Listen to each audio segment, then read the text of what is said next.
Assalamualaikum warahmatullahi wabarakatuh. Selamat datang di kelas ekonomi SMA IT Al-Uswah Surabaya. Ekonomi itu mudah dan menyenangkan. Pada kali ini kita akan belajar tentang bagaimana memahami APBN, yaitu anggaran pendapatan dan belanja negara.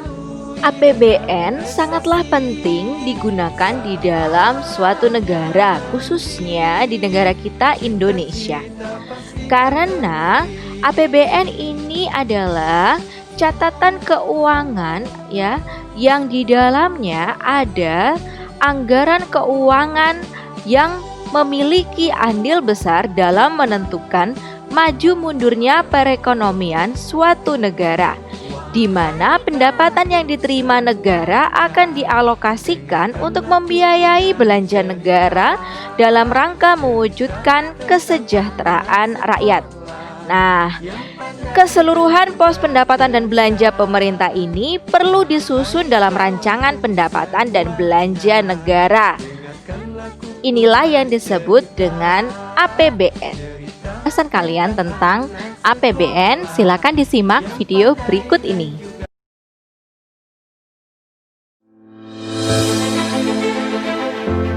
Pemerintah dan DPR RI pada 29 September 2020 telah mengesahkan Undang-Undang Anggaran Pendapatan dan Belanja atau APBN tahun 2021. UU APBN 2021 merupakan dasar pelaksanaan APBN di tahun 2021 mendatang. APBN 2021 dilakukan tentunya dengan memperhatikan kondisi ekonomi di 2021. Dengan masih berjalannya penyebaran COVID-19 hingga tahun 2021, maka kondisi tahun 2021 diprediksikan akan tetap diliputi ketidakpastian yang perlu dikelola dengan hati-hati.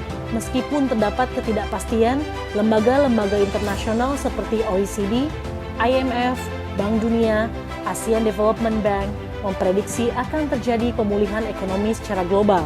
Sebagai instrumen counter-cyclical, APBN menjadi salah satu instrumen utama yang memiliki dimensi dampak yang sangat luas, baik dalam melanjutkan penanganan di bidang kesehatan, melindungi masyarakat yang rentan, dan dalam mendukung proses pemulihan perekonomian nasional pada tahun 2021. Hal ini tentu akan membawa konsekuensi beban terhadap ketahanan dan keberlanjutan APBN sebagai instrumen fiskal. Oleh karena itu, pemerintah juga berupaya secara bertahap untuk melakukan konsolidasi fiskal dalam jangka menengah panjang. Hal ini untuk menjaga stabilitas ekonomi makro yang menjadi prasyarat bagi terus berlangsungnya proses pembangunan Indonesia menuju Indonesia maju. Kebijakan fiskal APBN 2021 mengusung tema percepatan pemulihan ekonomi dan penguatan reformasi. Artinya, kebijakan diarahkan bukan semata-mata untuk merespon tantangan jangka pendek, tetapi juga untuk melaksanakan reformasi dalam rangka penguatan fondasi menuju Indonesia maju. Adapun 4 arah utamanya yakni menjaga dan mempercepat pemulihan ekonomi nasional atau PEN, reformasi APBN termasuk reformasi di bidang perpajakan, subsidi, dan perlindungan sosial, penguatan reformasi struktural, akselerasi prioritas pembangunan. Prioritas pembangunan nasional pada tahun 2021 akan difokuskan pada bidang kesehatan, pendidikan, teknologi informasi dan komunikasi, ketahanan pangan, perlindungan sosial, infrastruktur, dan pariwisata. Dengan perkiraan kondisi 2021 global dan kebijakan fiskal yang ekspansif namun tetap konsolidatif, asumsi makro yang ditetapkan dalam APBN 2021 adalah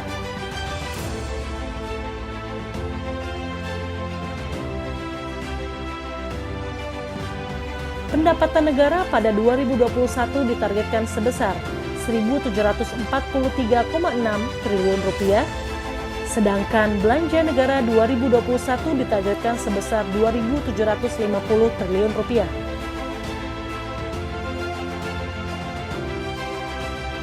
Sehingga pembiayaan anggaran 2021 direncanakan defisit 5,7% dari PDB. Tingkat defisit akan terus dijaga dan dikelola secara hati-hati serta digunakan secara produktif. Penanganan COVID-19 dan dampak sosial ekonomi tidak hanya menjadi beban instrumen kebijakan fiskal sendiri, namun dilakukan bersama dan berkoordinasi dengan kebijakan moneter serta kebijakan struktural lain termasuk kebijakan sektor keuangan. Pemerintah akan terus menjaga kebijakan fiskal yang kredibel dan akuntabel dengan arah pertumbuhan ekonomi berkelanjutan, serta senantiasa mengendalikan risiko dan menjaga keberlanjutan fiskal jangka menengah dan panjang.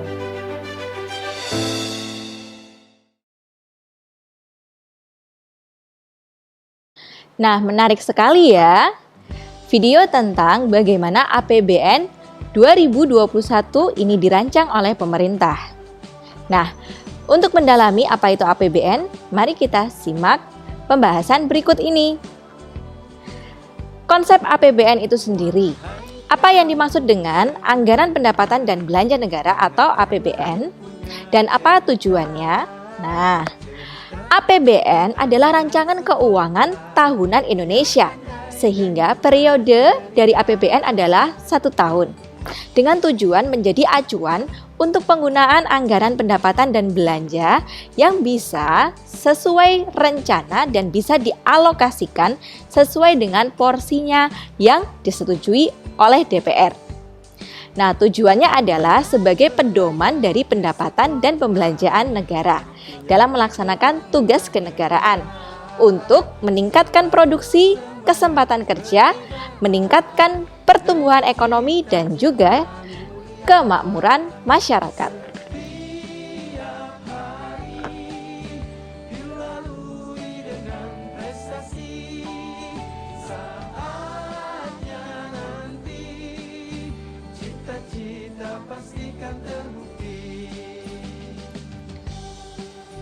Ada 6 fungsi APBN.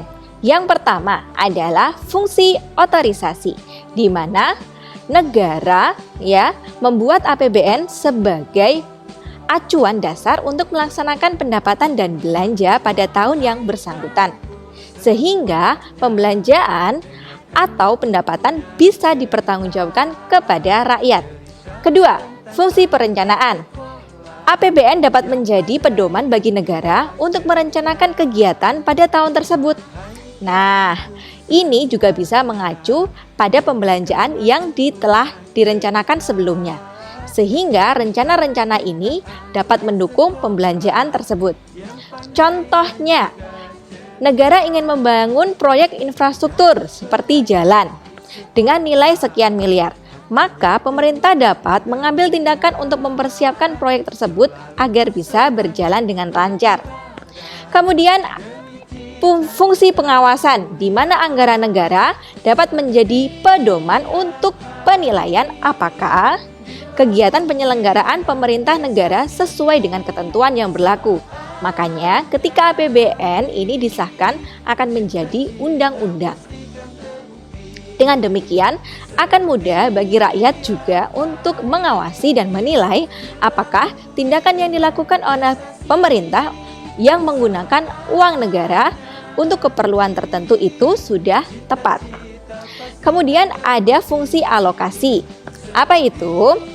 APBN dapat digunakan sebagai arah atau alokasi untuk mengurangi dengan tujuan mengurangi target-target perekonomian seperti mengurangi pengangguran kemudian juga mengurangi pemborosan sumber daya, di mana alokasi ini akan dilakukan sebagai tolak ukur mana saja proyek-proyek yang harus dikerjakan. Contohnya alokasi untuk pembuatan jalan, alokasi untuk membuat irigasi dan lain sebagainya. Kemudian ada fungsi distribusi, di mana fungsi ini berkaitan bagaimana pemerintah melalui APBN dapat memberikan pendistribusian kekayaan ataupun pendistribusian kesejahteraan kepada masyarakat sesuai dengan rasa keadilan dan kepatutan. Dan yang terakhir adalah fungsi stabilisasi, yaitu anggaran pemerintah dapat menjadi alat untuk memelihara dan mengupayakan keseimbangan fundamental dari perekonomian. Nah, selanjutnya, apa saja sumber-sumber penerimaan negara dan juga jenis-jenis pengeluaran negara? Sumber-sumber penerimaan negara dibagi menjadi: yang pertama, penerimaan perpajakan, di mana Indonesia 70% sampai 80% pendapatan negaranya didapatkan dari pajak. Kemudian ada penerimaan negara bukan pajak atau dinamakan PNPB. Dari mana sajakah? Contohnya adalah dari dividen BUMN, kemudian sharing profit dan lain sebagainya. Kemudian ada dari penerimaan hibah, di mana hibah ini bisa berasal dari luar negeri atau dari lembaga-lembaga internasional ataupun dari lembaga-lembaga lainnya. Kemudian ada jenis-jenis pengeluaran negara. Apa saja itu? Yang pertama yaitu ada belanja pemerintah pusat, ya, di mana di dalam belanja ini dapat kita ketahui dalam kehidupan kita, ya, ada belanja untuk menggaji pegawai negeri sipil, ya, kemudian belanja untuk barang modal dan lain sebagainya. Kemudian juga ada dana transfer ke daerah. Contohnya adalah dana perimbangan seperti DAU, dana alokasi umum, DAK, dana alokasi khusus, dan juga dana otonomi khusus. Dana otonomi khusus ini diberikan kepada Provinsi Papua Barat. Selanjutnya, bagaimana cara penyusunan APBN dapat kita lihat di dalam bagan berikut ini. Pemerintah di sini yaitu Presiden beserta jajarannya yaitu kementerian yang terkait, yang utama adalah Kementerian Keuangan, menyusun RAPBN atau Rancangan Anggaran Pendapatan dan Belanja Negara dalam bentuk nota keuangan. Nota keuangan ini akan diajukan kepada DPR, ya, yang juga telah dibahas di dalam Banggar DPR, ya, atau Badan Anggaran, di mana nanti akan disidangkan secara paripurna, ya, untuk mengesahkan RAPBN menjadi UU APBN. Nah, apabila RAPBN ini ditolak, maka APBN yang digunakan yaitu APBN tahun sebelumnya. Sementara apabila RAPBN ini diterima, maka akan menjadi UU APBN yang dapat dikembalikan untuk dilaksanakan oleh pemerintah. Nah, berikut contoh, ya, bentuk, ya, susunan atau uraian dari APBN tahun 2012. Dapat kita lihat di sini, ya. Di A ini adalah pendapatan negara dan hibah, di mana di sini ada penerimaan dalam negeri seperti penerimaan perpajakan, ya. Kemudian ada penerimaan negara bukan pajak dan ada hibah. Coba kita perhatikan, tax ratio terhadap PDB ternyata negara kita masih kecil, ya, sekitar 12,7% dari keseluruhan PDB kita. Kemudian ada belanja negara, di mana belanja negara ini ada jenisnya yaitu belanja pemerintah pusat, di mana ada belanja kementerian negara atau lembaga dan belanja non-kementerian negara atau lembaga. Dan ada transfer ke daerah seperti yang sudah dijelaskan sebelumnya. Kemudian di sini kita juga dapat melihat adanya keseimbangan primer, di mana di sini ada tanda kurung, artinya di sini posisi APBN terjadi defisit, ya. Di sini dapat kita lihat juga di sini apakah surplus atau defisit anggaran, ternyata defisit. Berapakah defisitnya? Yaitu 124. Dari mana angka ini? Yaitu dari pendapatan, jumlah pendapatan dikurangi dengan belanja negara. Ternyata masih besar belanja negara dibandingkan pendapatan negara. Nah, berapa persen defisit terhadap PDB-nya? Yaitu 1,5%. Nah, dari defisit ini dari mana pemerintah atau negara mendapatkan uangnya, ya, karena belanja ini kan tetap harus dilaksanakan. Nah, berikut asal pembiayaannya, yaitu bisa berasal dari pembiayaan dalam negeri, ya, melalui perbankan dalam negeri, non perbankan dalam negeri, dan juga pembiayaan luar negeri atau utang luar negeri. Nah, di sini, ya, ada jenisnya, ada penarikan pinjaman luar negeri, penerusan pinjaman, dan pembayaran cicilan pokok utang luar negeri. Oke.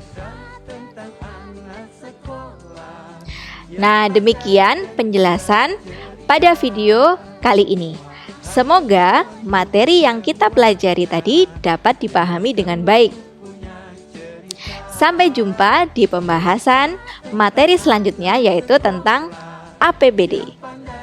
Terima kasih atas perhatiannya. Wassalamualaikum warahmatullahi wabarakatuh.